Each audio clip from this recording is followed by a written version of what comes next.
Welcome to the Rubberbow instructional video. This is a basic walkthrough of the most simple way to build a rubber-powered bow using the Rubberbow kit.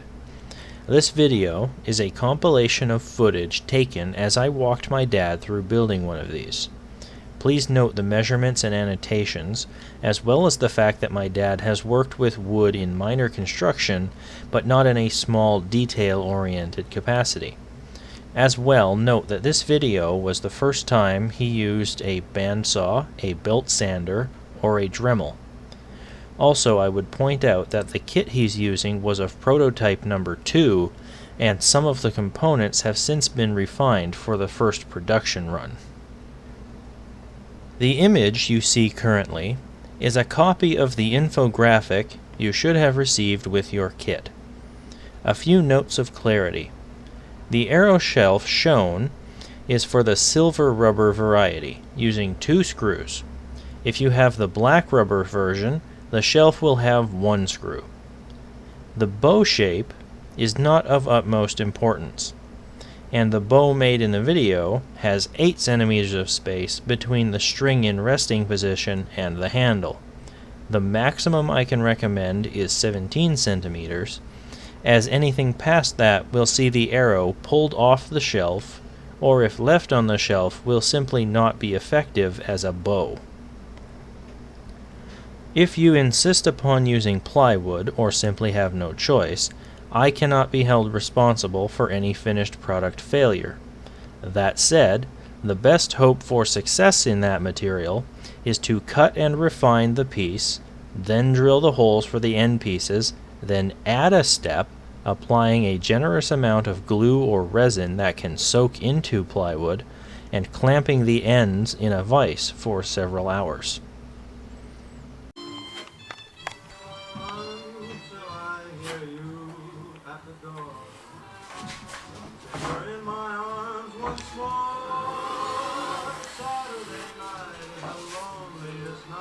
$79.5 millimeters.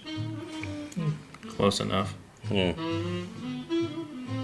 Which is what, 80 millimeters or 8 centimeters about. 8 centimeters.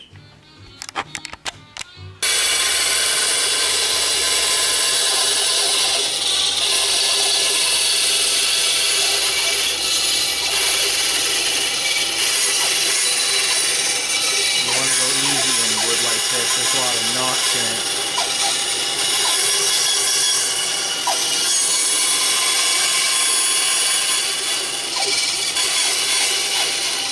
I'm impressed. You're doing way better than I did my first time with this thing. You're eating into it a little. I know. I saw that.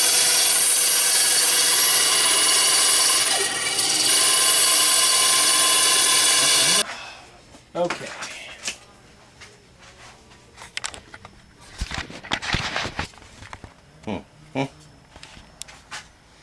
Not the best.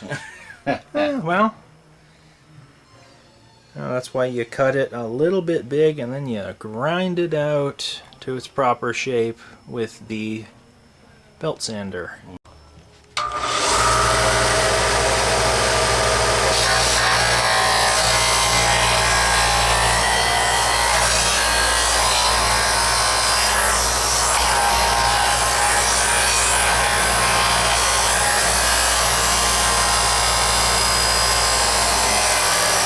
Work out the hardest areas first, so that one bump there that you ran into, just press that flat first.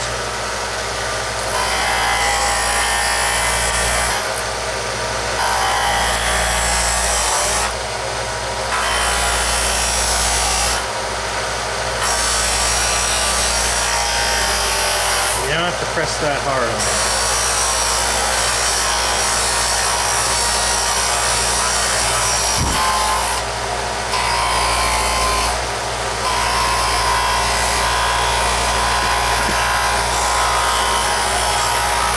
Try to leave the edge from inside the disc.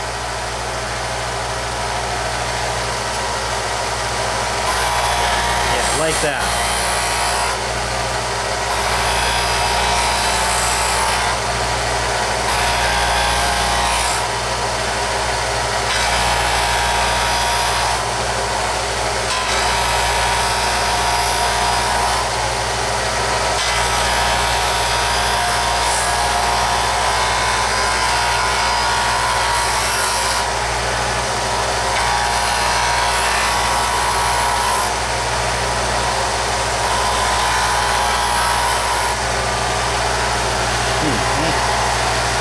close enough.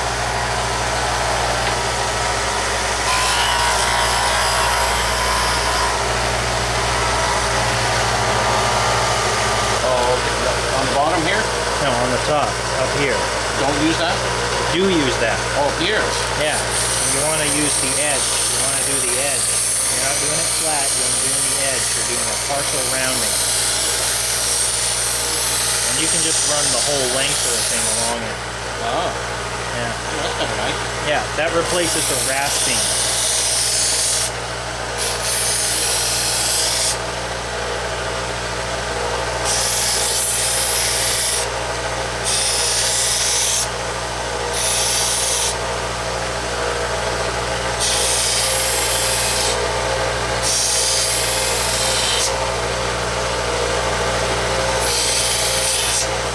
Lead from inside the belt on those corners there. Now you're still doing it. You want to lead from inside the belt. That's because it's catching on what I made a mistake. That's why you lead from inside the belt. Okay, so this way, like this?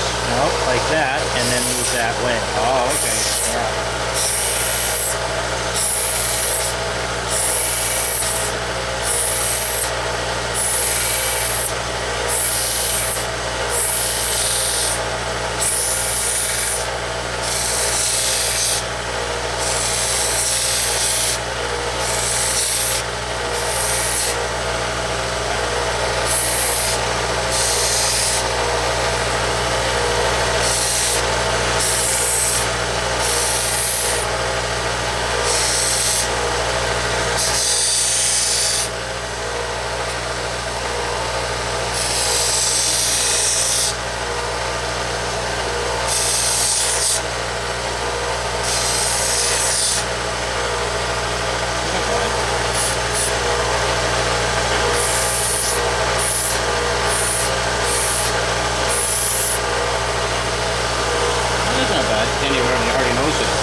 Same thing for that side.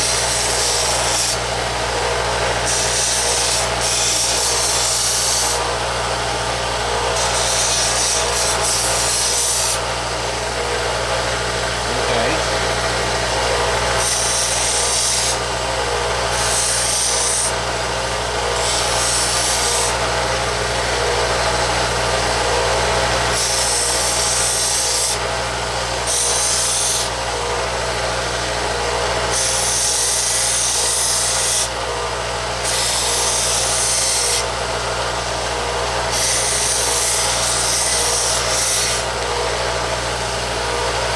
That feels good.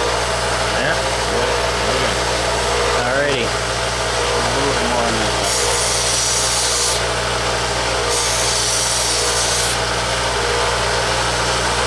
Yeah, that's pretty good. Yeah. Now you do the same for the outer one. And of course watch the burrs you got there with those and those. Okay. I think I better go.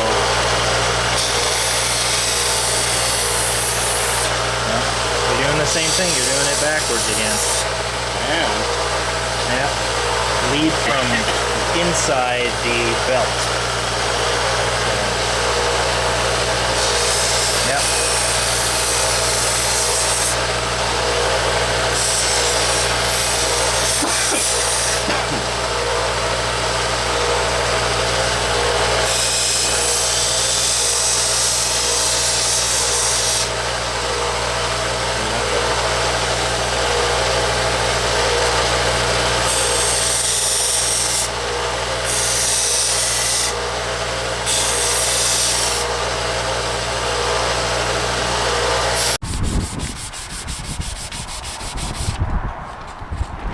This is probably going to be the most boring segment of the video.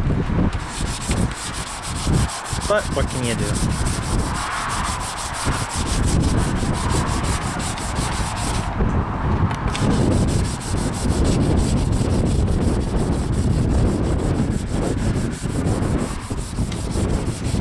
At least the wind will blow all the dust away. Yeah. Makes it easier to get a consistent texture on the wood.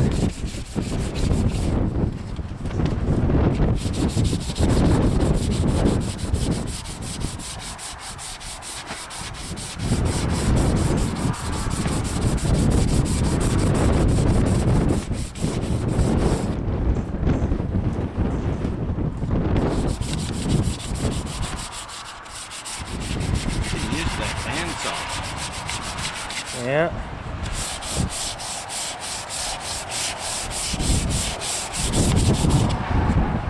The biggest thing learning to use any power tool is to just not be afraid of it. I'm not afraid of it. I'm just figuring out how it works. The angles and stuff. Probably why you picked it up so quick.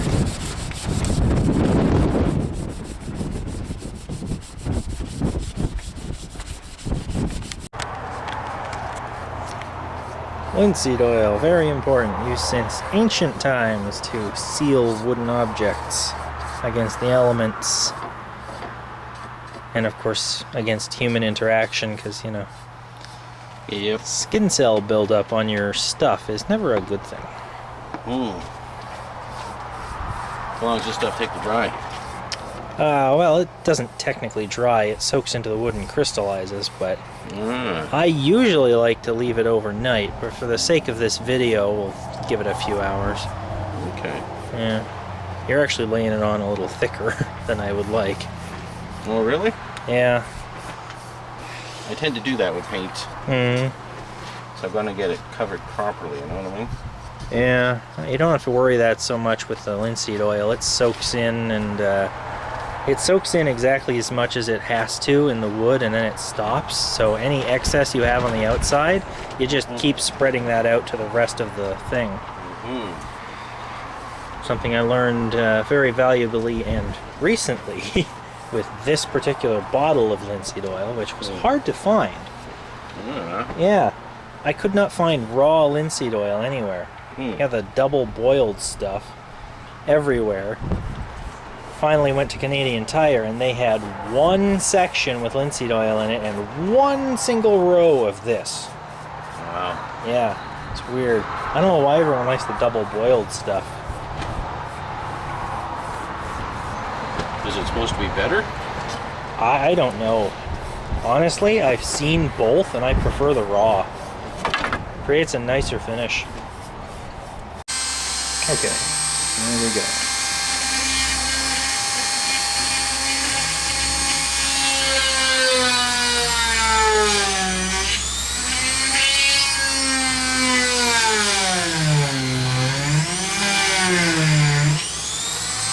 I think that's about enough, eh? Yeah. And then the other one. You want even less of an angle right there, yeah. Yeah, right about there, yeah. Okay.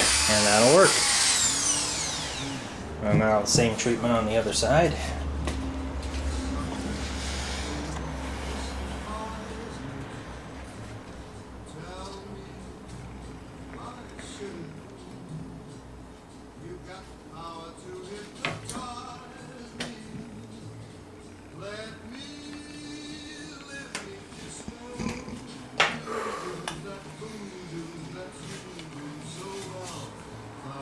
You're a little off center there.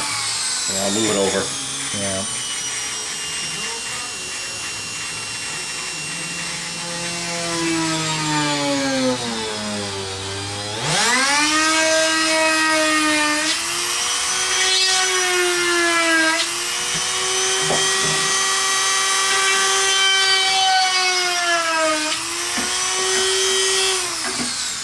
Okay. That's pretty cool. Oh yeah, I love that thing.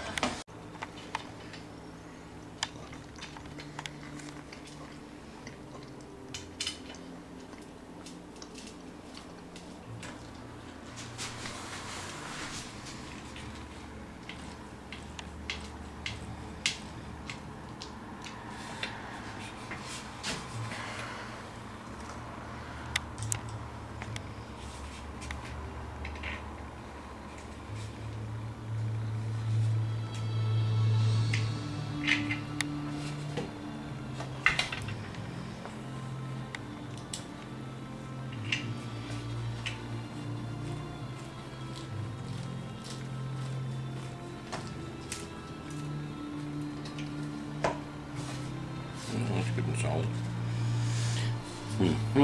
But it's got that little gap in it, so. Yeah, yeah. Yeah. It's not going to be perfect. No.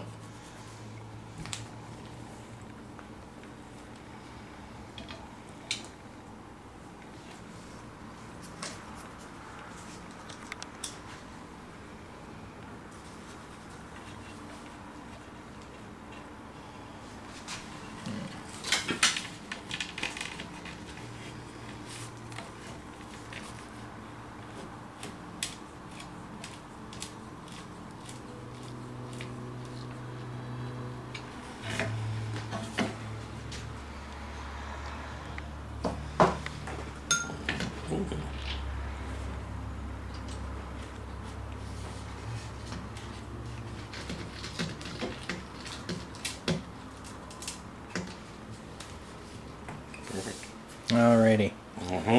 Now, for the placement of the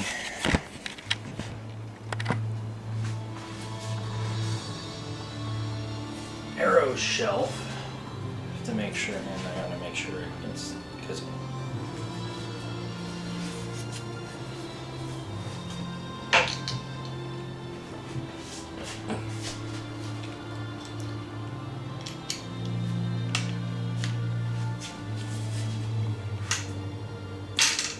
You gotta put it wherever you're comfortable having it relative to your hand.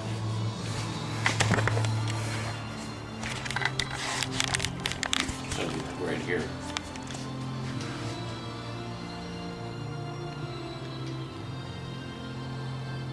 I would say move your hand down just a little bit on the handle there.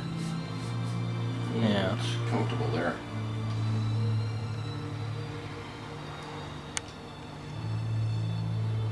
Alrighty. So while still holding it, of course, mark the location where you want that to be. No, other way. Oh, cool. Yeah.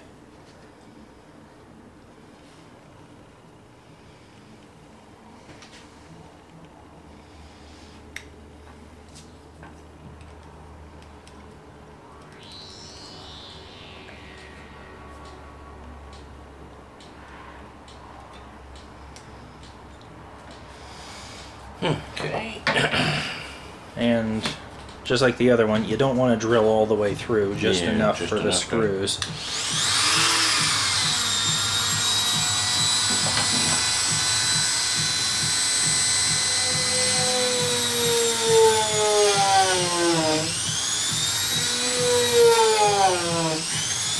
A little bit far, a little bit deeper. I think that's enough. Yeah. These are tiny screws, these things. Yep. And this. Yeah, they're a little mismatched. The ones in the kit are mostly the same, so. And of course, if I was going to mass produce these, I'd make sure they were all the same. I just push up from the bottom. We used to sell these things. Yeah, they're awesome. That's why I got them. Okay.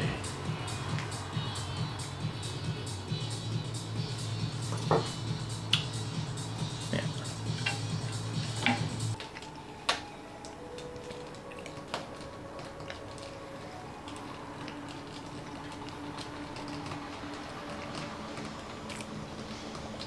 And the screws in the kit are pointier too, so they'd have an easier time going through. Plus, I made the holes bigger because I printed them with the holes right intact, whereas this one I had to modify into the holes. It's not even gripping it now.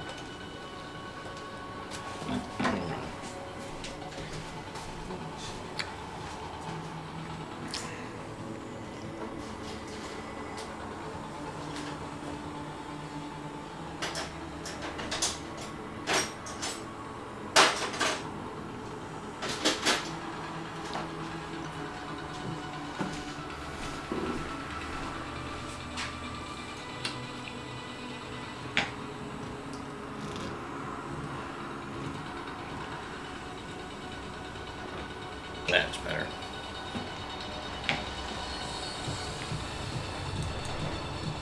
Perfect.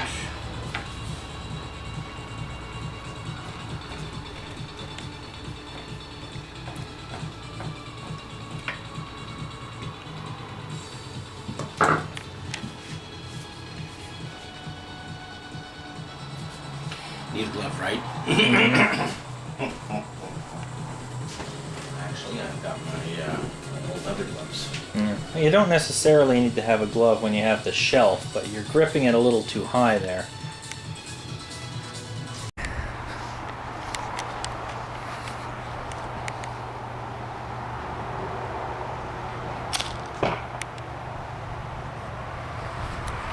went up a little bit from where I wanted it, but that's probably me. Yeah, well, every bow is a little bit different. You got to get used to the bow before you can actually be accurate yourself.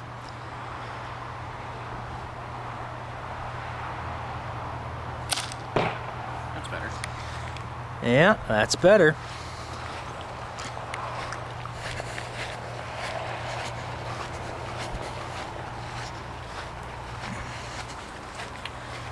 So, first one, second one. Fairly consistent, which is good. Mm-hmm.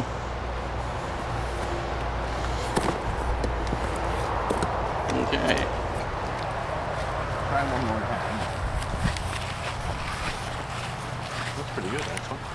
Oh yeah, man, this thing is great, man. Okay.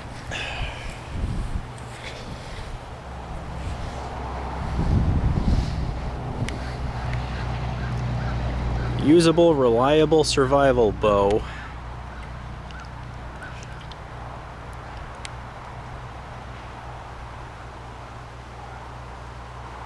It tends to go up.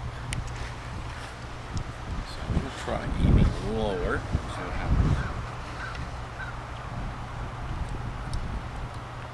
That's also partly because of the way you're seating the arrow. It doesn't have to be right in the center of the string portion.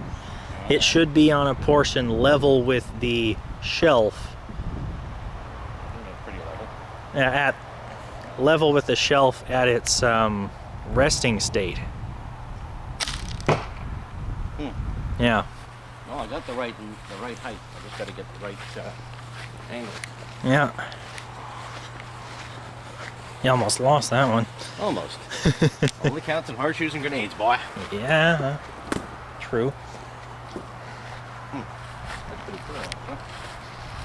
Now, big question is this going to be powerful enough to kill people? Well, the black rubber, good enough for small game. Silver rubber for larger stuff. But don't forget, the first bows didn't change for 300-400 years. Yeah, you see it's not level at the resting state. You're gonna move it up about a ½ inch. Wait, which one? This guy here? Yeah. Alright, I see what you mean. Yeah.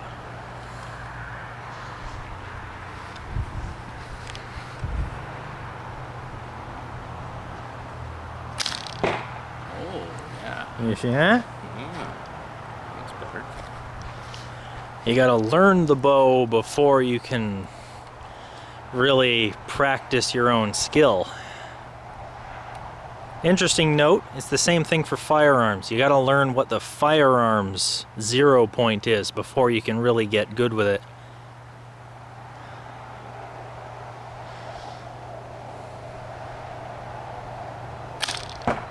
There we go.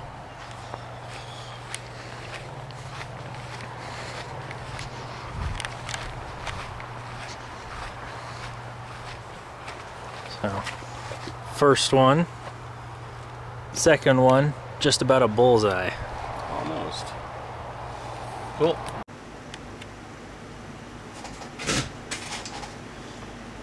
This is an instructional for working with tubular rubber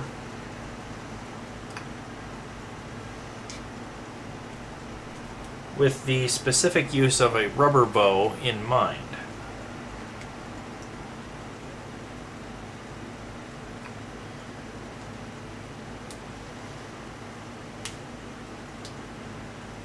Now, this is just a product idea that I had that never really went anywhere, but the mechanics of how the rubber is attached is the same, so it will serve as a good demonstration of how you can repair and or replace the rubber or string on your rubber bow should it ever break.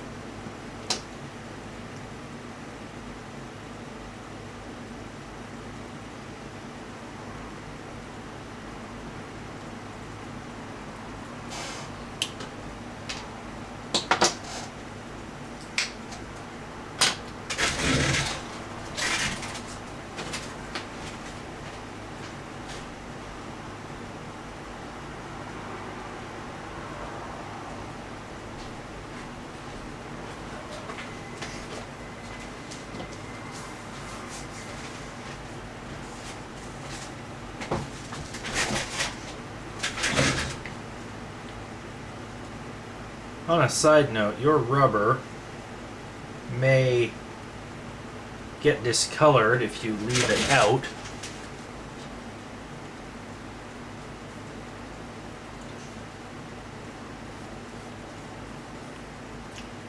You can treat that with a little bit of coconut oil to get the color back and the texture back. It doesn't really hinder the functionality of the rubber for quite a few years, but it's still better to, you know, just keep it out of direct sunlight if you can.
I'm using the interior knot method for tube rubber using products because it's the cleanest way to do it with the least potential for messing up the rubber irreparably.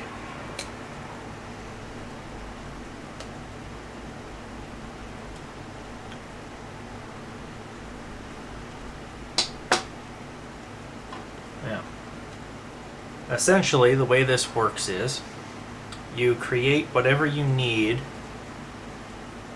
to be between the two pieces of rubber, or in some cases just on the end of one piece, but that won't cover that. For the sake of your Rubberbow, if you're going to be using the black rubber, you can make fine with a double strand of string. I am using a solid cotton twine. You can use vinyl or some sort of synthetic, but they usually stretch, which will hinder the operation of your bow. So getting something that is a nice solid fiber that doesn't stretch is your best option. The length is not so important. It's a matter more of relative proportion.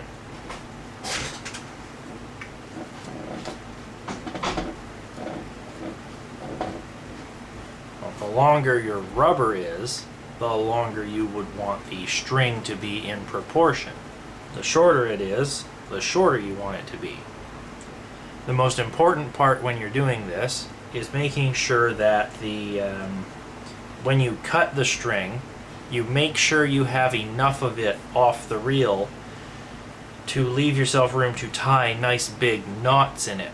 So don't tie twice as, don't cut off twice as much string length as you need and then end up tying it and it shrinks by almost half sometimes when you do it that way. So make sure you give yourself plenty of extra string to work with. You can always tie the knots closer together if you need to. You can't make your little piece of string longer. You'd have to cut another one. So for this demonstration, I'm not measuring it. I leave that measurement to you to figure out relative to your bow and your experience. It's a matter of math. And I can't do all your math for you. So essentially what you do is you cut this long piece of string, you double it up. So you got two ends together here and you got a fold over here at the other end. You make sure you stretch that out as much as you can so it's even. And then you first tie together the loose ends in a fold over knot like that, so they're both together like that. Then you fold over knot again and tie that in together so that it overlaps with the original knot, giving you a nice solid purchase. Now you trim off most of the excess, but you still want to leave a little tuft there so that the knot will stay intact inside the rubber. Then you take your piece of rubber, you get some needle nose pliers, you face them into the knot. You want to compress the knot a little bit, and then you want to put the knot into the rubber.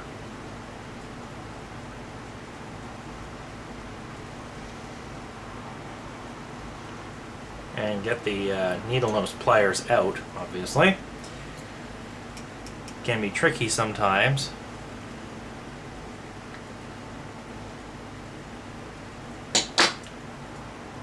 Now you have a knot inside tubular rubber. What happens when you pull on it? It pops right out. So your next step is put the rubber back in if you've popped it out, and you want to make sure the knot is deep enough in there so you've got almost a centimeter at least of rubber between the end of the rubber and the beginning of the knot. Then you want to take your string and you want to tie a knot in that space between the knot and the end of the rubber. And you want to tie a single knot first. Give yourself lots of lead string out of that, and you want to tie that as close to the knot as possible, and you pull that real tight. Then you flip the thing over, you do another single knot on the other side of the rubber,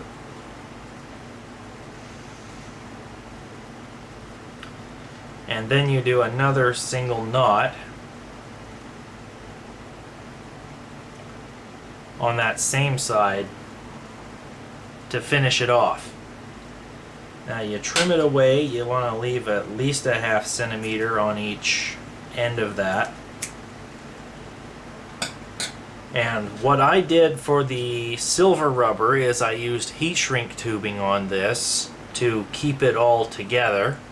On the black rubber I just used this stuff. Star Bright brand liquid electrical tape. This stuff is great. I love it. It comes with the applicator right on the lid. And this stuff is exactly what it sounds like. It's liquid electrical tape. It's exactly the same stuff they use to make regular rolled electrical tape, but in a what exactly? I don't know exactly what it is. It's in some sort of a solvent solution. So you spread that on, and the solvent dissolves, and you're left with a layer of electrical tape. I do that to keep the little tufts of string in check. It's not really necessary, but it keeps the string from coming unraveled after multiple firings, and it looks better too, so you know, double win there. That's basically how you do that with the string side of being inside the rubber. On the plastic holder side, you've got the hole. What you actually want to do is take a long piece of string, put the string through the hole. Make sure that when you do this on your Rubberbow, you've got this on the right side, because you're going to be pulling the rubber through it by making a knot, just a single knot, tying that around the rubber. Note the opposite end from the one you did with the string. And then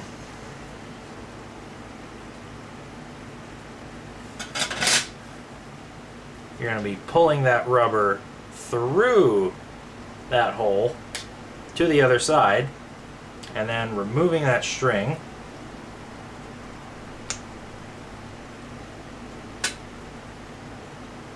And I use these little vinyl screw caps because they fit nicely.